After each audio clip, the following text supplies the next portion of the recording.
The 26th of October, 1911, Volume 10. How Jesus needs to pour his love out, and he can make his outpourings of love only with one who loves him and is all love for him. He continues to make himself seen, but wanting to hide within me so as not to see the evils of creatures.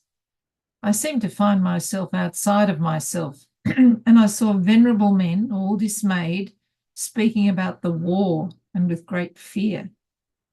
Then the Queen Mama made herself seen, and I, my beautiful Mama, what will happen with the war?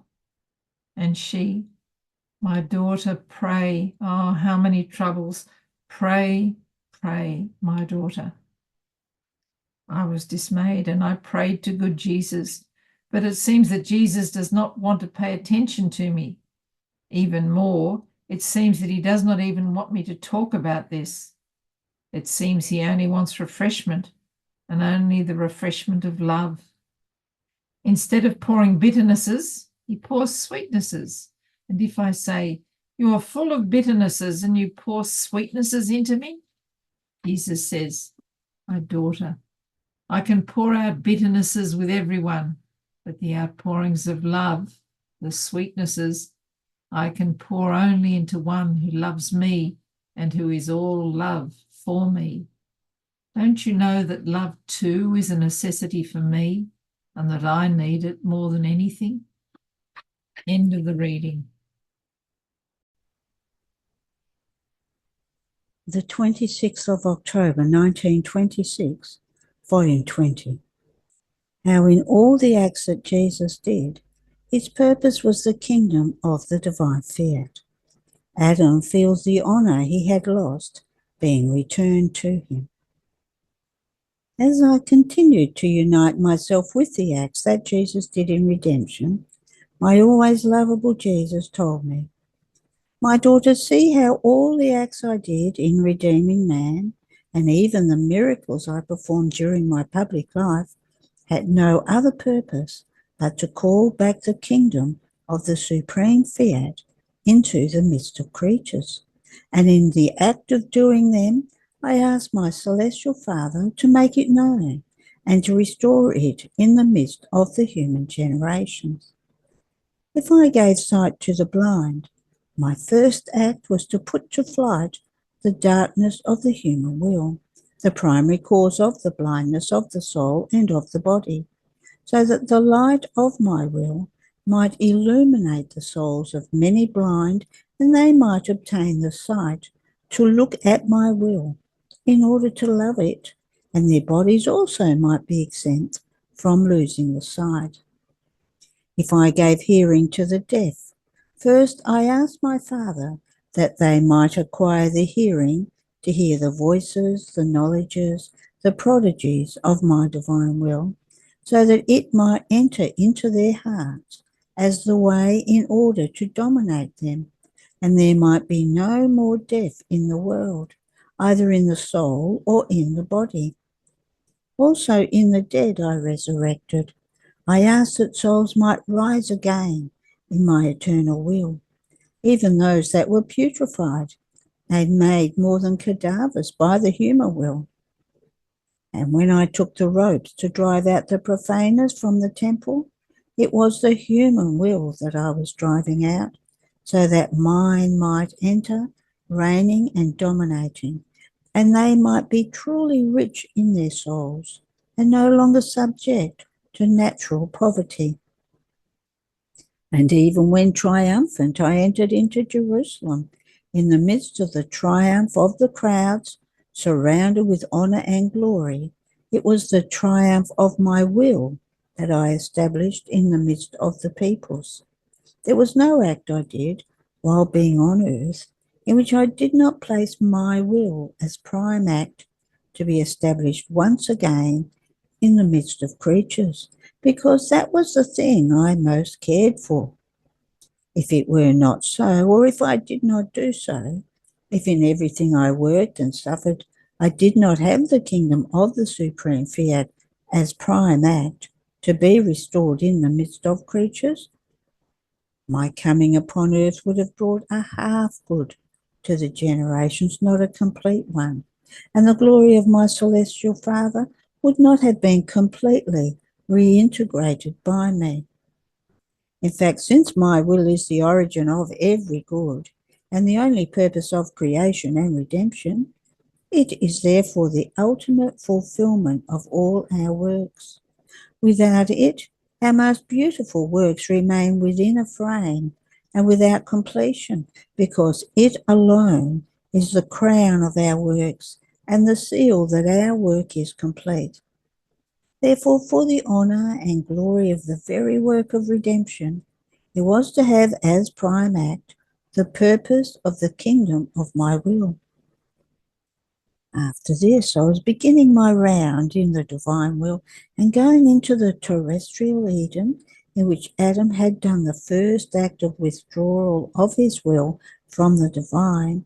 I said to my sweet Jesus, my love, I want to annihilate my will in yours, that it may never have life, so that your will may have life in everything and forever, in order to repair for the first act that Adam did, and return to your supreme volition all the glory, as if Adam had never withdrawn from it. Oh, how I wish to give back to him the honour he lost, because he did his own will and rejected yours. And I intend to do this act for as many times as all creatures have done their own will, the cause of all evils, and have rejected yours, the origin and fount of all goods. Therefore I pray you that the kingdom of the supreme fiat may come soon, so that everyone, from Adam up to all the creatures who have done their own will, may receive the honour and glory that they lost, and your will may receive triumph, glory, and its fulfillment. And while I was saying this, my highest good, Jesus, was moved and touched, and making my first father Adam present to me, let him himself tell me, with emphasis of love all special, blessed daughter, finally, my Lord God, after so many centuries, has delivered to the light of the day she who was to think about giving me back the honour and the glory that I lost, alas, by doing my will. How I feel my happiness redoubled. Until now, no one has ever thought of giving me back that honour that I lost. Therefore, I thank God profoundly for having delivered you to the light, and I thank you, the daughter dearest to me, for taking on the commitment of giving back to God the glory as if his will had never been offended by me, and to me the great honour that the kingdom of the supreme fiat be established once again in the midst of the human generations.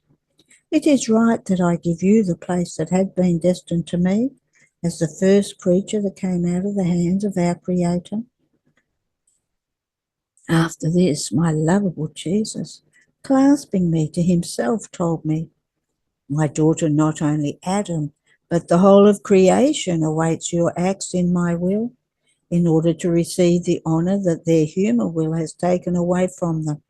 You must know that I have placed more grace in you than I placed in Adam, so that my will might possess you and dominate you with triumph, and yours might feel honoured never to have life, and to give the place to my will. In him I did not place my humanity as his strength and help, and as cortege of my will, because I did not have it then. But I placed it in you, to provide you with all the necessary helps, so that your will might remain at its place, and mine might reign, and together with you might follow your rounds in my eternal volition, in order to establish its kingdom. On hearing this, surprised, I said, my Jesus, what are you saying? It seems to me that you want to tempt me and make fun of me. How is it possible that you have placed more grace in me than in Adam? And Jesus, certainly, my daughter, I had to make it so that your will might be sustained by another divine humanity, so that it would not stagger, but remain firm in my will. Therefore, I am not making fun of you, but I am telling you this so that you correspond to me and be attentive. End of the reading. The 26th of October 1931, volume 29. The good acts done in the divine will change into light. Admirable effects of the abandonment in the arms of Jesus. One who lets herself be dominated by the divine will becomes people of his kingdom. I am always in the arms of the divine will that forms its day of light in my little soul. And even though some cloud shows up in this day, the power of its light fixes on it, and the cloud, seeing itself fixed upon, flees, it dissolves, and it seems to say, it shows that there is no place for me in this day that the divine will forms in the creature. And the divine will seems to answer to it, wherever I am present, there is no place for anyone, because I want to make of the creature a single act of my will that does not admit anything at all that does not belong to me. O divine will, how admirable, powerful, and lovable you are, and highly jealous wherever you reign. Oh, please always put to flight for me my miseries, the weaknesses, the clouds of my will, so that my day may be always perennial, and the heaven of my little soul may be always serene. But while I was thinking of this, my lovable Jesus told me, my daughter, good is light, and if this good is done in my divine will, as many rays are formed for as many good acts as are done, and my fiat fixes these rays of light in the circumference of its eternal light. So these acts take their place within our acts and do double office of praise, of adorations, of perennial love toward our adorable Majesty, and of defence, of mercy, of help, of light toward the mankind, according to the circumstances in which it finds itself. On the other hand, if the good acts are not done in my will and with its power, though they are light, they do not have the strength to extend in order to fix themselves in the circumference of our light, and they remain without supports and like broken rays, and therefore they do not have perennial life. And since the fount of the light is missing, there is the danger that little by little they may become extinguished. After this, continuing my abandonment in the divine volition, I was feeling all afflicted because of the privation of my sweet Jesus. His privation is like a hammer that always pounds to exacerbate the pain, and only then does it cease to pound when the divine host comes out of his hiding place to make his little visit to his beloved creature. His sweet presence, his lovable manners, makes joy rise again from the very pain, and the hammer ceases its cruel crafting. But as soon as the celestial visitor withdraws, it begins to pound again, and my poor soul feels itself all eyes, all ears. Who knows? It might see him and hear him again, and it anxiously waits and waits for he who, having wounded me, alone has the power to heal the wound he has given me, alas, too painful. But while I was pouring out my sorrow, my sweet Jesus came back, and embracing my poor soul told me, daughter, I am here. Abandon yourself in my arms and rest in me. Your abandonment in me calls for my abandonment in you, and forms my sweet rest in your soul. Abandonment in me forms a sweet and powerful chain that binds me so much to the soul that I cannot unbind myself from her, to the point of rendering me her dear and sweet prisoner. Abandonment in me gives birth to true trust, and she has trust in me, and I have trust in her. I have trust in her love that will never fail. I have trust in her sacrifices, for she will never refuse me anything of what I want, and I have all the trust that I can accomplish my designs. Abandonment in me says that she gives me freedom, and I am free to do what I want. And I, entrusting myself to her, manifest to her my most intimate secrets. Therefore, my daughter, I want you all abandoned in my arms, and the more abandoned you are in me, the more you will feel my abandonment in you. And I, my love, how can I abandon myself in you if you escape from me? And Jesus added, then is the abandonment perfect, when seeing me escape, you abandon yourself more. This gives me no field to be able to escape. On the contrary, it binds me more. Then he added, my daughter, life, sanctity consists in two acts, God giving his will and the creature receiving it. And after she has formed within herself the life of that act of divine will that she has received, giving it back again as act of her will, to then receive it again. Giving and receiving and giving, everything is in this. God could not give more than his continued act of his will to the creature. The creature could not give more to God, for as much as it is possible for a creature, then his divine will, received into herself as formation of divine life. In this way, giving and receiving and giving, my divine fiat takes dominion and forms its kingdom in her, and the whole interior of the creature forms as though the people of the kingdom of the divine will, the intelligence, faithful people that glories in being directed by the sovereign commander of the divine fiat. The crowd of the thoughts that press themselves around and aspire to know always more and to love the great king who sits as though on a throne in the center of the intelligence of the creature. The desires, the affections, the heartbeats that are unleashed from the heart increase the number for the people of my kingdom. And oh, how they throng around its throne. They all stand at attention to receive the divine orders and even lay down their life in order to execute them.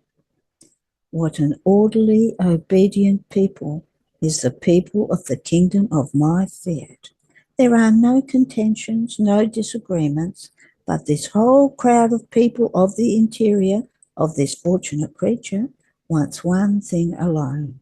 And like a fierce army, it posts itself in the fortresses of the kingdom of my divine will. Then, when the interior of the creature becomes all my people, it bursts out of the interior and increases the people of the words, the people of the works, of the steps. It can be said that each act formed by this celestial people contains the password written in characters of gold, will of God. And when this crowd of people moves to exercise each its own office, they put at the front the flag with the motto Fiat, followed by the words written in vivid light, we belong to the great King of the supreme Fiat. See then, each creature who lets herself be dominated by my will forms a people for the kingdom of God. End of the reading. The 26th of October, 1938, volume 36. The effects of disturbance, the little ill one in the divine will. One who lives in the divine will forms the support for her creator, so the Holy Trinity secures its interests. My poor being feels the extreme need to live in the divine will. The bitterness and the pains that invade me are such that I feel as if they wanted to tear out the divine fiat from inside of me.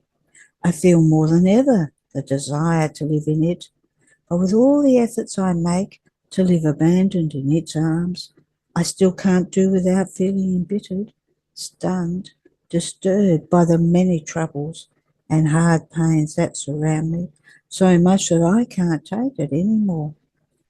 My Jesus, Celestial Mother, help me. Can't you see that I'm about to succumb? If you don't hold me in your arms, If you don't continue to inundate me with the waves of your divine volition, I tremble and fear. What will happen to me? Please don't leave me.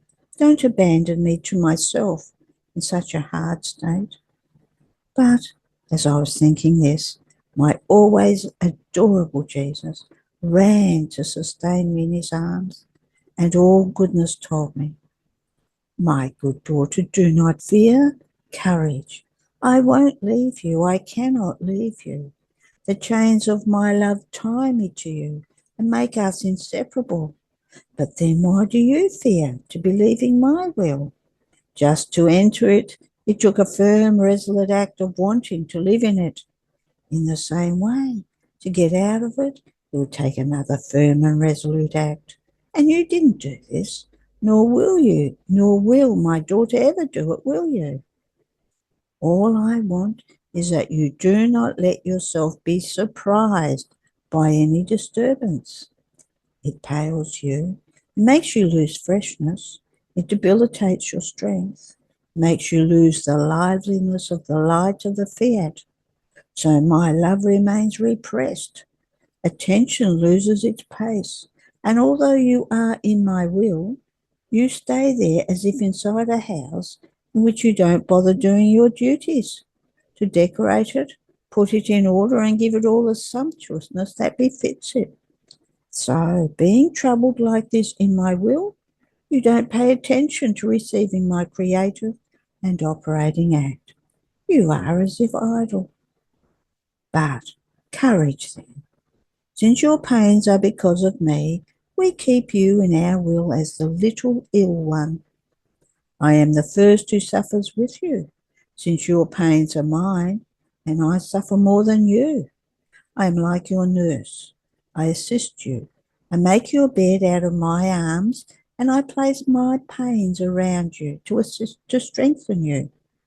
Our mother and queen runs to put you on her lap, to protect her little ill daughter. Since one who operated in my will brought glory and joy to all heaven, all the angels and saints run around our little infirm one to assist her and serve her needs in our will. But they cannot enter into strange things that do not belong to us. Even the pains must be our pains, otherwise they can't find the way to enter them. Therefore, courage. All that I want is that you be at peace. How many times I too, under the press of hard pains, became infirm, and the angels ran to sustain me. Even my heavenly Father, in seeing me in excruciating pains, ran to me and took me in his arms to strengthen my groaning humanity. And how many times my mother fell ill in my will, in seeing the sufferings of her son, to the point of feeling as though dying, and I ran to sustain her, holding her to my heart, not letting her succumb. All I want is courage and peace. Don't trouble yourself too much, and I'll take care of everything. Then he added, my daughter, you don't know yet all the good the creature receives by living in my will, and the great glory she gives to her Creator. Every act she does in it is a leaning of God on the creature, leaning his power of love and of sanctity. The more acts she repeats, the more we trust her, and the more we can lean on what is ours, since our will is there, giving capacity and strength to the creature to receive what we want to give. But if we don't find our will and her acts repeated in it, we don't know where to lean. She doesn't have strength, capacity, or the space in which to receive our gifts and graces, so that I can trust her. Poor creature without our will, she, the true citadel, without doors and without sentries to defend it, exposed to all the dangers. If we want to give, it would be like exposing our gifts and our very life to uselessness and to the danger of receiving offences and ingratitude, so that they make us turn gifts and graces into chastisements. Therefore you must know that when the creature does our will, we settle our interests. We never operate to our disadvantage. First, we secure the interests, our glory, and then we operate. Otherwise, it would be as if we didn't have heart for our sanctity, or as if we did not appreciate our gifts or what we do, or as if we didn't know ourselves, our power and our ability. Who would ever start an enterprise without first securing his interests? Nobody. It may happen that by disgrace his enterprise suffers some losses, but by having thought of securing his interests first, he won't have to leave his situation. He can maintain the status. But if he hadn't put his interests in a safe place, he could reduce himself to starvation. This is why we want the creature in our will, because we want to secure our concerns, what we give of love, sanctity, goodness, and all the rest. Our divine will takes charge of having them returned to us in as many divine acts. We gave divine love, she gives us divine love back. Our will transforms the creature into our sanctity and goodness and makes her give us back holy and good acts. Therefore, even her breath, her motion, and her steps are pure and holy. We feel in her acts their similarity with ours because they are rendered so by our will. So when we receive from the creature what is ours, made divine by our fiat, our interest is settled. Our love celebrates, our glory triumphs, and we prepare new surprises of love, gifts, graces. When our interest is returned, we don't mind about anything. We abound so much that the heavens overflow. End of the reading. There are no more readings today. Have a blessed day.